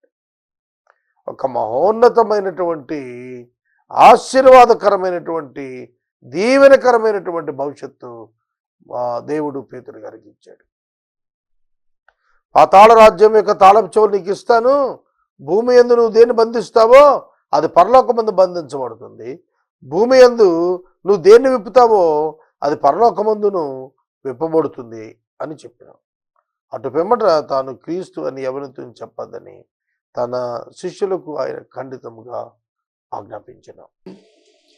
21వ వచనం నుండి మరలా మనం చదువుకుందాం. మత్తయి సువార్త 16వ అధ్యాయం 21వ వచనం. గత రాత్రి కాలపు వాక్య భాగంలో ఆయన శిష్యులు రొట్టెలు మరిచి వచ్చినప్పుడు ఆయన సదుకైల పరిచయుల పులిసిన పిండి అనే బోధను గురించి జాగ్రత్త పడుమని తన శిష్యులను ఆదేశించారు. మరియు ఆయనను గురించి ఏమనుకుంటున్నారు అనేటువంటి ప్రశ్న ఆయన అడుగుతున్నారు. దానికి జవాబు ప్రజలు ఏమనుకున్నారో చెప్పారు, శిష్యులు ఏమనుకుంటున్నారో చెప్పారు. పేతురు ఆ విషయాన్ని చాలా క్లియర్గా చెబుతున్నాడు. నీవు దేవుని కుమారుడు క్రీస్తు అని. అతను దేవుని చేతే పొందాడు తప్ప ఈ రహస్యాన్ని, ఈ వివరాన్ని రక్తమాంసాలు మనుషులు అతనికి చెప్పలేదు అనేది ప్రభువు అతన్ని అభినందించారు. పేతురు, నీవు పాతాళపు ద్వారాలు నీ ఎదుట నిలవలేనట్టుగా ఉన్నటువంటి సంఘాన్ని కడతావు అని చెప్పి ప్రభు సెలవిచ్చారు. పేతురు నిర్మించే సంఘం కాదది, ప్రభువు నిర్మించే సంఘం. పేతురు దానిని తన ప్రసంగం చేత ఆవిష్కరించాడు. పేతురు ఎదుట పాతాళ ద్వారాలు నిలవటం కాదు, పేతురు ప్రసంగంతో ప్రారంభం చేసిన ఆ సంఘం ఎదుట పాతాళ ద్వారాలు నిలువనేరావు. అంటే ర్యాప్చర్లో సంఘం ఎత్తబడినప్పుడు బయటకు వచ్చేస్తారు. కనుక ఈ విధంగా సంఘాన్ని గురించి కొన్ని విధాలైన ఆర్గ్యుమెంట్స్ ఉన్నాయి. అబ్రహాము పిలువబడినప్పటి నుండి సంఘం అని కొందరు ఆర్గ్యూ చేస్తున్నారు. ఎక్లేషియా, కాల్ అవుట్ అనేటువంటి పదం సంఘానికి వాడారు కనుక యేసుక్రీస్తు ప్రభు వారి యొక్క రక్తధారాలలో నుండి కృపాకాలంలో ఉద్భవించినదే సంఘం అని కొందరు అంటున్నారు. తదుపరి మరి కొందరు పూర్వకాల భక్తులు దేనిలోకి వస్తారు అని ఆర్గ్యూ చేస్తున్నారు. ఏదేమైనప్పటికీ వివిధ విధాలుగా వర్ణించబడినప్పటికీ ప్రభువు యొక్క బిడ్డలు ప్రభువు ఆకాశ మధ్యంలోనికి వచ్చినప్పుడు, ఎత్తబడే గుంపులోనికి వెళ్ళినప్పుడు పాతాళం నుండి వెళతారు. ఆ యొక్క నీతిమంతుల ఆత్మలు పరదేశులు ఉన్నాయి. ఆ పరదేశులు ఉన్న ఆత్మలు ప్రభు సన్నిధికి వెళ్తాయి. ఆ పరదేశంలో ఉన్న ఆత్మలు ప్రభువారి యొక్క పునరుద్ధానం అనంతరం ఆయన ఆరోహణుడైనప్పుడు ప్రభు సన్నిధికి చేర్చబడ్డాయి. అక్కడి నుండి అవి ప్రభు దగ్గరికి వస్తాయి, ఆకాశ మధ్యమానికి వస్తాయి, మహిమ శరీరం ధరించుకుంటాయి. ఇదంతా మీకు చాలా పర్యాయాలు చెప్పాను నేను. ఇట్లాంటి పరిస్థితులు చెబుతున్నప్పుడు ఈ సంఘం యొక్క శక్తి ఏమిటో తెలియపరిచాడు. నిన్నటి దినం 5వ అధ్యాయం నుంచి 22 వరకు మనం 20 వచ్చిన వరకు చదువుకుంటూ వెళ్ళాం. దాన్ని ఇంకా మనం లోతుగా ఆలోచన చేసినట్లయితే చాలా విషయాలు ఇందులో దాచిపెట్టబడ్డాయి. పేతురు యేసుక్రీస్తు ప్రభువారితో మాట్లాడుతున్నప్పుడు ఒక మాట అంటాడు. అదేమిటంటే, ప్రభువా నీకు ఇది దూరం అయిపోతుంది గాక, ఇది నీకు జరగకూడదు గాక, ఇది ఎన్నడూ కలుగదు అని ఆయన గద్దిస్తున్నాడు. చూడండి పేతురు ప్రేమ. ప్రభువారు ఆయన యొక్క భవిష్యత్తును, ఆ యొక్క భవిష్యత్ కార్యక్రమాన్ని వర్ణిస్తుంటే, శిలువ కార్యాన్ని గురించి చెబుతుంటే, ఆయన పొందబోయే హింసల గురించి, చంపబట్టం గురించి, పునరుద్ధానం గురించి చెబుతుంటే ప్రభువాది నీకు దూరం అవును గాక అంటాడు. చాలా పర్యాయాలు క్రైస్తవులుగా మనం ఇది మనకు జరగకూడదు అని కోరుకుంటుంటాం. ఎందుకని? ఇలా జరిగితే బాగుండు అని కోరుకోవటం అన్యులు చేసే పని. ఎలా జరిగితే ఏమి, ఆయన చిత్తం జరిగితే చాలని కోరుకునేవాడే విశ్వాసి. విశ్వాసి ఎన్నడూ నష్టపోడు. ఈ సూత్రం మీరు మర్చిపోకూడదు. విశ్వాసి ఎన్నడూ నష్టపోడు. విశ్వాసి ప్రభువును బట్టి సంతృప్తి కలుగుంటాడు. అతనికి ఏమి ఇబ్బంది లేదు. అన్యులైతే అలా ఆలోచన చేయరు. ప్రియమైన దేవుని బిడ్డలారా, ప్రభువాది నీకు దూరమగునుగాక, అది నీకెన్నడూ జరుగునుగాక అని అంటున్నప్పుడు ఇది జరగకూడదు అని ఆశపడుతున్నాడు పేతురు. ప్రభు ఇది జరుగుతుంది అని చెప్తుంటే పేతురు ఇది జరగకూడదు అంటున్నాడు. మనం కూడా అంతే. ప్రభు మన పట్ల ఏం చేస్తే అదే మనకు మంచిది. యోబు తన భార్యతో అదే చెప్తాడు, మూర్ఖురాలు వల్లే మాట్లాడద్దు, దేవుడిచ్చాడు దేవుడు తీసుకున్నాడు, యెహోవాకే మహిమ అన్నాడు. కనుక మన జీవితాల్లో ప్రభువు మనకు ఏది ఇస్తే అది ఆశీర్వాదం అనే అవగాహన మనం కలుగుందాం. పేతురు అభ్యంతరపడినప్పుడు ప్రభు అతని వైపు తిరిగి, సాతానా నా వెనుకకు పొమ్ము, నీవు నాకు అభ్యంతర కారణమై ఉన్నావు, నీవు మనుషుల సంగతిని తలుస్తున్నావు కానీ దేవుని సంగతిని తలంపకు విన్నావని పేతురుతో చెప్పాను. ఈ ఒక్క వచనం చాలా గంభీరంగా అయిన వచనంగా మనం ధ్యానం చేద్దాం. మనుష్య సంగతులనే తలుస్తున్నావు కానీ దేవుని సంగతులను తలుచట్లేదు. యేసుక్రీస్తు ప్రభువు వారు నరావతారిగా వచ్చారు. దేవుని వాక్యం ఆయన. ఒక పేద ఇంట పుట్టారు. మనం అనుకుంటాం ఎంతో పేద ఇంట పుట్టాడు, ఆయన పేదవాడు అనుకుంటాం. ఆయన ధనికుడే ఉండి మనలను ధనికులను చేయటానికి, మనలను ధనవంతులను చేయటానికి ఆయన పేదవాడయ్యాడు. ఆయన పేదవాడాయను, ఆయన దరిద్రుడాయను అన్నప్పుడు ఆయన తన అధికారాలను కలిగి కూడా వినియోగించుకోకుండా ఉండిపోయాడు. కనుక ఇక్కడ వచనాలను కనుక మనం చూస్తున్నట్లయితే మనుష్య సంగతులు తలుస్తున్నా కానీ దేవుని సంగతులు తలుస్తలేదు. పేతురు యొక్క మానసిక స్థితి ఎలా ఉంది, ఆధ్యాత్మిక స్థితి ఎలా ఉంది. మనం కూడా అంతే, దైవ సంగతులు తలంచు. మన పిల్లలు ఇంజనీర్లు అయిపోవాలి, డాక్టర్లు అయిపోవాలి, మనుష్య రీతి తలం. మన పిల్లలు మిషనరీగా వెళ్ళాలి, అన్య ప్రదేశాలకు, అన్య భాషల ప్రజల మధ్యకు మిషనరీస్గా పోవాలని ఎవరైనా తెలుస్తారా? ఇర్మియాను గురించి దేవుడు తలచాడేమని, నీవు బాలుడు అనవద్దు, నీవు తల్లి గర్భములో రవంతు అయిన రూపొందించబడక మునిపే నా కన్నులు నిన్ను చూచాయి. నీవు బాలుడు అనవద్దు, నేను నిన్ను ఏర్పరుచుకున్నాను. చూడండి ఎంతటి మాటలు. దేవుని తలంపులు మన తలంపులు ఏ విధంగా ఉంటున్నాయి? దేవుని తలంపులకు లోబడాలనే తలంపు నీకుందా? అసలు ఆలోచించు. దేవుడు ఒకటి తలంచి మన పట్ల జరిగించాలని ఆశపడితే మనం దాన్ని అందుకోకుండా వెళ్ళిపోతామా? కుమ్మరివాడు మట్టిని పిసికి ఒక పాత్రగా, అందమైన పాత్రగా చేయడానికి ఇష్టపడితే దాన్ని అంగీకరించమా? మనుషులు ఈ దినాల్లో తామేం కోరుకుంటే అది జరిగిపోవాలని కోరుకుంటున్నారు. మన ఇష్టం చొప్పున బ్రతికితే చాలనుకుంటున్నారు. అదే పాపం అంటే.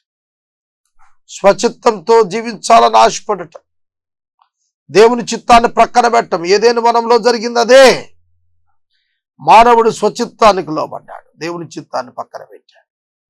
అది అతనికి నష్టంగా పరిగణించింది. ప్రభు అందుకే అతను హెచ్చరిక చేస్తున్నాడు, నువ్వు మనుషుల సంగతులు ఆలోచిస్తున్నావు, దేవుని సంగతులు ఆలోచించడం. ఏమిటి దేవుని సంగతులు? సిలువ మీదకి ఎక్కాలి, సిలువలో రక్తం చిందించాలి, సిలువలో ప్రాణం పెట్టాలి. అది దేవుని చిత్తం. దాన్ని మించి నువ్వు ఏం చేయటానికి, నువ్వు మాట్లాడటానికి నీకు అర్హత లేదు. ఎందుకంటే దేవుడు ఆ విధంగా తలచినప్పుడు మనుషులుగా మనం ఏం మాట్లాడకూడదు.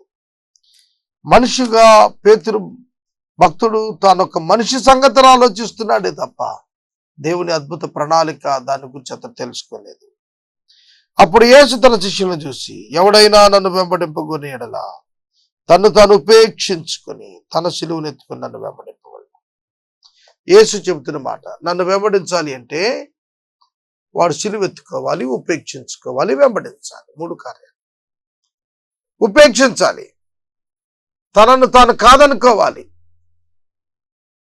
సిలువ వేసుకోవాలి, తనను తాను హింసకు అప్పగించుకోవాలి. సోదరుడు సోదరి, ఇదేమిటి క్రైస్తవ్యం అంటే? అందరూ ఆశీర్వాదాలని చెప్తున్నారు, మీరేమిటి? మిమ్మల్ని మీరు సెల్ఫ్ డినైల్, ఉపేక్ష, మిమ్మల్ని మీరు కాదనుకోవటం. ప్రభు కొరకు జీవించగలరు. ఎప్పుడైతే ఒక విశ్వాసి ఉపేక్షించుకుంటాడో అప్పుడే ప్రభు కొరకు జీవించగలుగుతాడు. తనను తాను ఉపేక్షించుకుంటే, తనను తాను ఉపేక్షించుకుంటే, ఆపేక్షించుకుంటే కాదు, ఉపేక్షించుకుంటే అంటే తనను తాను సాక్రిఫైస్ చేసుకుంటే, సోదరుడా సోదరి, తాను ఆశీర్వదించబడతాడు. తన ప్రాణాన్ని రక్షించుకునేవాడు దాన్ని పోగొట్టుకుంటాడు. ఎవడైతే ప్రాణం కాపాడుకోవాలనుకుంటాడో దాన్ని పోగొట్టుకుంటాడు. ఎవడు పోగొట్టుకుంటాడో నా నిమిత్తం దాన్ని సంపాదించుకుంటాడు. యేసుక్రీస్తు ప్రభు వారి కొరకు ప్రాణం పెట్టాలని ఎవరైతే ముందుకు వస్తారో వారి ప్రాణాలు కాపాడబడతాయి. దీని అర్థం ఏంటంటే, రక్షణ కొరకు ఆటంకాలు వచ్చినప్పుడు, క్రీస్తునందలి విశ్వాసం కొరకు ఆటంకాలు నీకు కలుగుతున్నప్పుడు నీ ప్రాణం పోవటమే మంచిది. ఎందుకంటే నువ్వు దాన్ని తిరిగి సంపాదించుకుంటావు తప్ప క్రీస్తును విడిచి ప్రాణం కాపాడుకుందాం అనుకుంటే నువ్వు ఒక దినాన్ని దాన్ని పర్మనెంట్ గా పోగొట్టుకుంటావు అని అర్థం. చూడండి, ఒకడు తన ప్రాణం పోగొట్టుకుంటే దాన్ని సంపాదించుకుంటాడు అన్నప్పుడు, దేవుని కుమారుడైన యేసుక్రీస్తు యొక్క నామం నిమిత్తం ఎవరైతే ప్రాణం పోగొట్టుకుంటారో, ఉదాహరణ బైబిల్ గ్రంథంలో స్టెఫెను ప్రాణం పోయింది, రాళ్లతో కొట్టి చంపారు. యేసు తండ్రి యొక్క సింహాసనం మీద నిలబడి ఆ భక్తుడిని పరలోక రాజ్యానికి ఆహ్వానించాడు, తన సన్నిధికి ఆహ్వానిస్తున్నాడు. సోదరుడా సోదరి, రాత్రి కాలం నువ్వు ప్రభు కొరకు ఏం చేయటానికి సిద్ధమన్నా నిన్ను నీవు ఆలోచన చేసుకో. ఒక మనుషుడు లోకమంతా సంపాదించుకొని తన ప్రాణాన్ని పోగొట్టుకుంటే అతనికి ఏం ప్రయోజనం? ఒక మనుషుడు తన ప్రాణమునకు ప్రతిగా ఏమి ఇయ్యగలడు? మనుషుడు తన తండ్రి మహిమ గలవాడే తన దూతలతో కూడా, మనుషు కుమారుడు తన తండ్రి మహిమ గలవాడై తన దూతలతో కూడా దిగి రాబోతున్నాడు. అప్పుడు ఆయన ఎవని క్రియల చొప్పున వానికి ప్రతిఫలం ఇయ్యను. ఎవని క్రియల చొప్పున వానికి ప్రతిఫలం. ప్రభువైన యేసుక్రీస్తు వారు రెండవ రాకడలో రాబోతున్నాడు. ఇది దేవుని యొక్క చిత్తం, దేవుని యొక్క ప్రణాళిక. ఆయన తిరిగి వచ్చినప్పుడు ఆయన వారికి ఎవరి క్రియలను బట్టి వారికి ప్రతిఫలం ఇస్తాడు, జీతాలు ఇస్తాడు. ఇక్కడ నిలిచిన వారిలో కొందరు మనుషు కుమారుడు తన రాజ్యంతో వచ్చి చూచు వరకు మరణం చూడని రుచి చూడ నిశ్చయంగా మీతో చెప్పుచున్నాను.